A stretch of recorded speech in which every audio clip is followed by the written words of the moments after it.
I am proposing a research study to determine the effects of hands-on learning on science achievement at Bay Minette Middle School. Students in the state of Alabama have consistently scored below the national average on the science portion of the NAEP test. The chart shows that science proficiency on the ACAP for the state is consistently below 50%. While Baldwin County schools are averaging higher than the state average by 10%, Bay Minette Middle School scores remain below the state average. The scores have dropped the past 2 years and remain lower than the district and state averages. Currently, Bay Minette's average is 6% lower than the state average.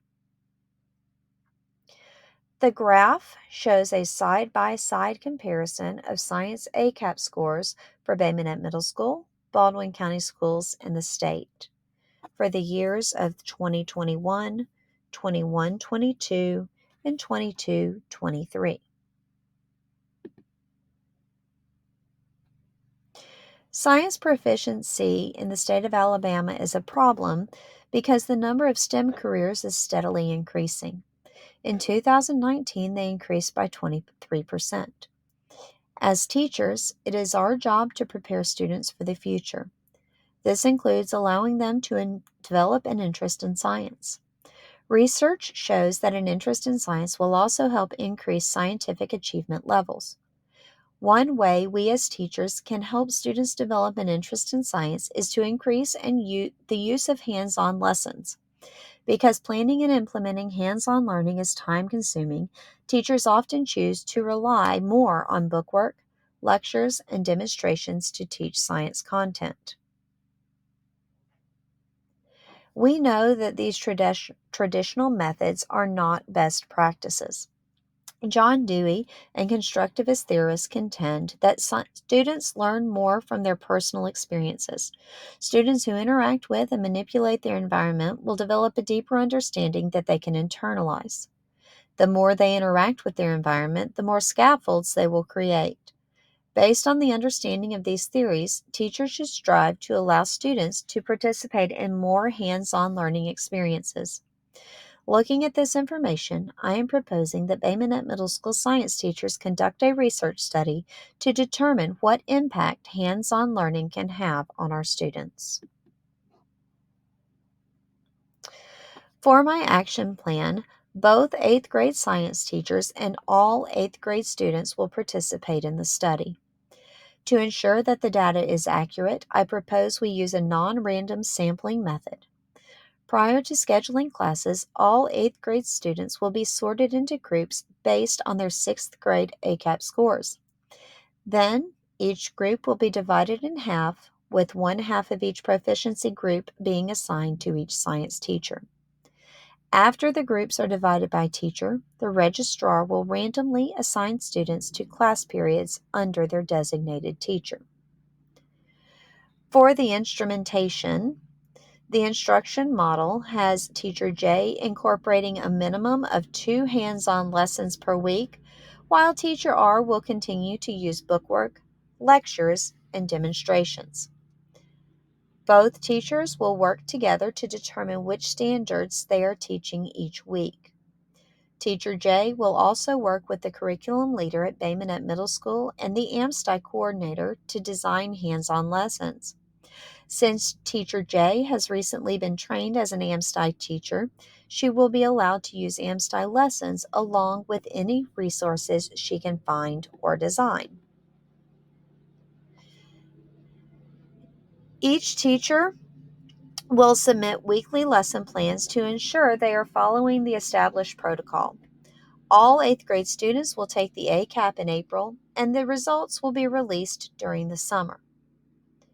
To ensure the study is valid, both teachers have agreed to participate in the study and follow the protocols for the instruction they provide to their students.